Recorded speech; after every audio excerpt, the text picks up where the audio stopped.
What's up, dude? How you doing? Shaggy, do you love me? I tell her only partly. I only love my dog and my pasta. I'm sorry, Scooby-Doo. I even got it tatted on.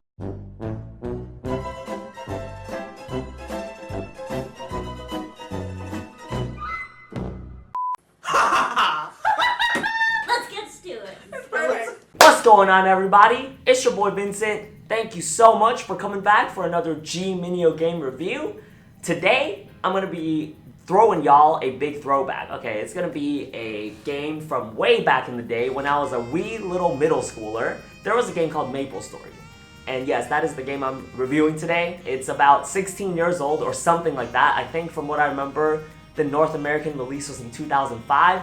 All of my friends played it. I wasn't able to play it because I didn't have a computer, so I felt really left out. Now, before we get started, I'd love if you can comment down below if you've ever played Maplestory before. Let me know what time you played it, or not exactly what time, but how long ago you played it and how you enjoyed it. I'd love to find out about your guys' Maplestory journey. So yeah, and also while you're down there, go ahead and leave me a big thumbs up and hit the subscribe button if you enjoy our game review content. That would be very much appreciated. I got the idea to play Maplestory when I chatted up our Discord community. Link also down in the description below. But I was asking them what sort of games they'd like to see us play, and a lot of people wanted to see MMORPGs. So let's jump right into it. What I'm going to be answering is Maplestory still a good game in 2021? A lot has changed. Technology advances. You know, people expect different things. Like now we want instant gratification. So is Maplestory still a good game? I don't know. Let's find out. One thing y'all should know about RPGs if you've never played any is that they're very grindy. They require a lot of effort and a lot of grinding for, good equipment, good skills, whatever. If you want to max out your character, if you want to make your character the best of the best, number one, then you got to put a lot of work into that character. So that's what throws a lot of people off about RPG games. Maplestory is no different, right? From what I understood, I'm still very much in the beginning of the game. But from what I understand, it's an extremely grindy game. There's a ton of classes to choose from, so it's almost like there's unlimited content if you think about it. There's so many classes to try out. From what I understand, every class plays very differently. And also, correct me if I'm wrong, you guys, but I think every class has its own story. I chose the Dual Blade class. I love fast classes in any RPG games. I'm always choosing like, Assassin, Ninja, Samurai, all of those guys. Anyone who's sort of quick, right? So I chose Dual Blades. I love the way he looked. I was like, yeah, this is gonna be a hit. So I chose him, and his story seems to be written just for him. Like it seems to be written just for the Dual Blade class. So I'm assuming every class has its own story. Maybe they're all similar, but still, it seems like an endless amount of content that can keep players who enjoy the game coming back and playing more new things, right? Seeing the game from a different perspective. So I love that about Maplestory. I think that's great. One thing I hated about Maplestory, and this is my personal pet peeve, I hate it when there's no tutorial. At the beginning of the game, they let you choose between two kinds of control options.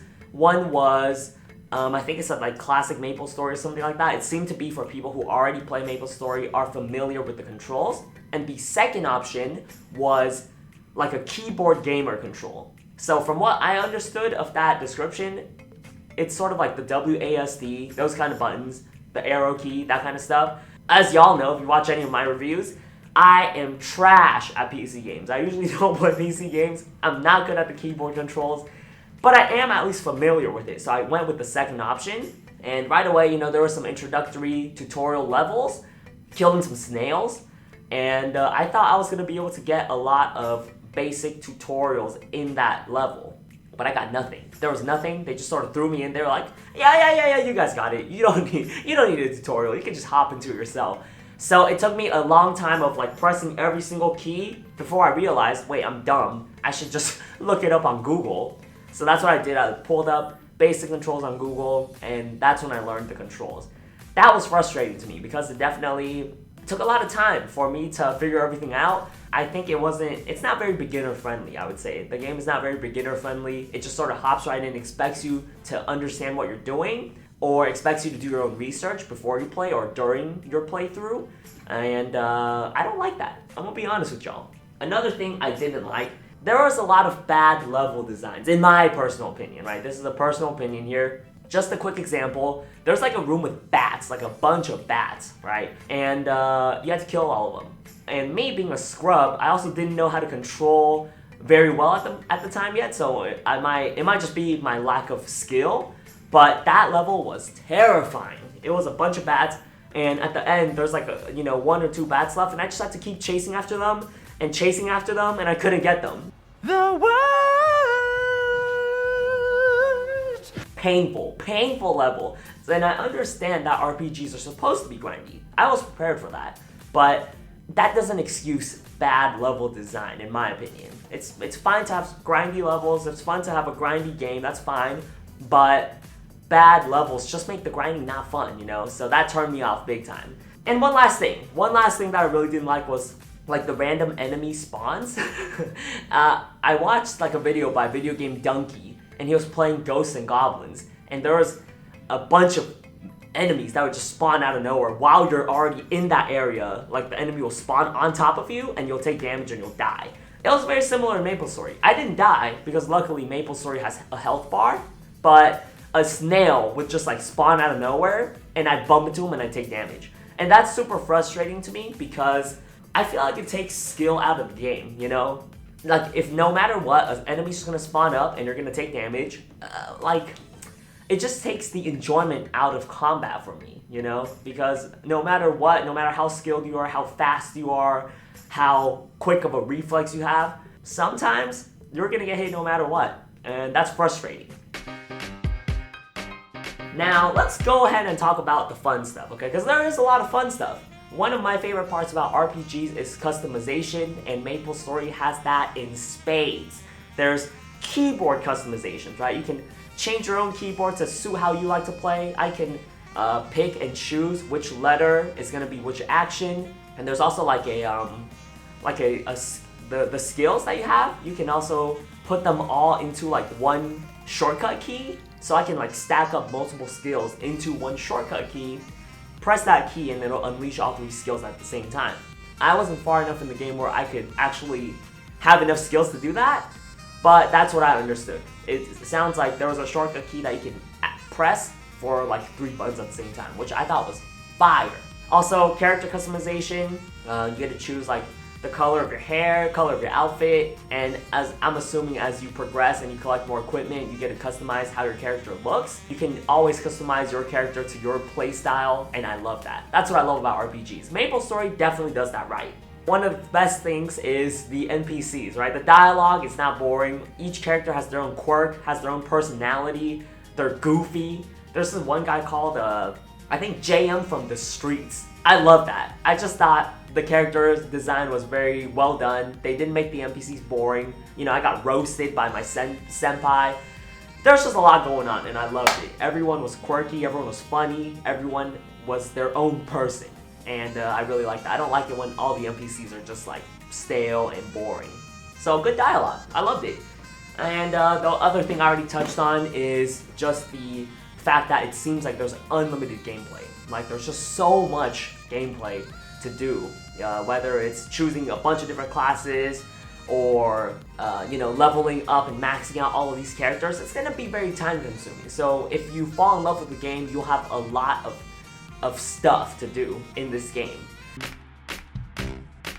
Oh, disclaimer, I wasn't able to play with the music, so I didn't hear the music at all. It seems dumb, but I didn't have a headphone that I could plug in, so I can't rate the music at all. Just a quick part, I wanted to touch on the music. I wanted to listen to it, and I love it. I thought, especially on the character selection screen, I was stuck on there for quite a bit. The dojo sounds was, I don't know, it was a bop. I'm not gonna lie, it was a bop. My favorite song is the one where you're in like the bar or something, and I really enjoyed that soundtrack. Overall, the point I'm trying to make is, soundtrack, solid soundtrack. I enjoyed it. It's just good background music, Just want to add that part in. But once again, I just think in 2021, being that everyone wants instant gratification, And for an RPG game, obviously, that's not really going to happen because it's more of a grindy game. And I can still pick up a nice Fire Emblem or a Monster Hunter and get into it and enjoy the heck out of that game. But for me personally, Maplestory did not do it for me. As much as I loved the customization, as much as I loved the ability to change your keyboard layout, all that stuff, I thought that was ingenious, but the lack of tutorial and the grindy, badly designed levels just sort of threw me off the game. I'm not saying the game isn't fun at all, I just don't think the game was really my cup of tea. I didn't love it that much. I could definitely see myself enjoying it more if I played with friends. I think it'd be a blast to be able to play with friends. But yeah, in terms of where I'm at in the game, with 0 friends, it's not great at the moment for me. You know, gameplay-wise, in terms of an RPG, I love that genre of games. Maplestory definitely lives up to its RPG name. What really killed it for me, again, lack of controls, or lack of control tutorials. Like, if I wasn't playing this game for a game review, I would have quit right there. You know, I would have just been like, well, time to go on to the next game because this game is too complicated for me to figure out by myself. So that would have been a huge turnout for me. But yeah, I'm glad I was able to experience it. I wish I was able to experience it back when all my friends were playing it, because this game would be a completely different experience with a bunch of friends that you can chat with, you can play with. I think it'd be great. But other than that, alrighty guys, thank you so much for staying until the end. If you're still watching this, I appreciate you big time. But yeah, please let me know in the comments if you've ever played Maplestory, if you enjoyed it, how you like it, etc. I would love to hear about your personal Maplestory journey. And also let me know if you played Fire Emblem and Monster Hunter, because I would discuss those games with you all day. Join our Discord in the comments down below, or not in the comments, in the description down below. Thank you so much for watching. My name is Vincent, and you already know, game it till you make it. Woo!